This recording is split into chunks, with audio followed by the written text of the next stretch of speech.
महंगाई नहीं बढ़ेगी, कोणत्याही शेतकऱ्याच्या खात्यावर 1 रुपया जमा नाही। 2 कोटी तरुणाला काम देणं म्हणलं तर 2 वर्षामध्ये 2 लाख तरुणांना काम मिळालं असेल।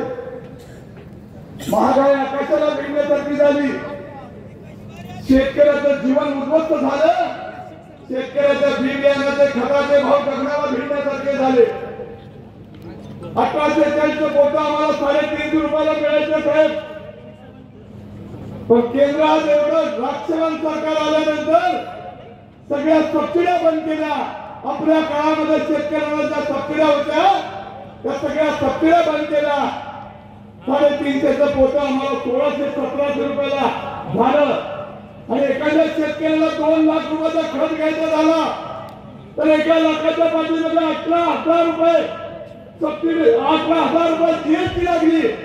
2 लाखाचा खत घेतल्यानंतर 36,000 रुपयाची जीएसटी आपल्याला भरावी लागली।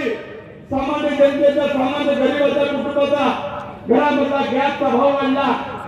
आज एखाद्या गरीब कुटुंबाला लग्न मुलीचं करायचं असेल, मुलाचं लग्न करायचं असेल तर मुलीला मंगळसूत्र घेणं तुला कठीण झालं। 75,000 रुपये तोळा पूर्ण झालं, 75,000 तोळा झालं।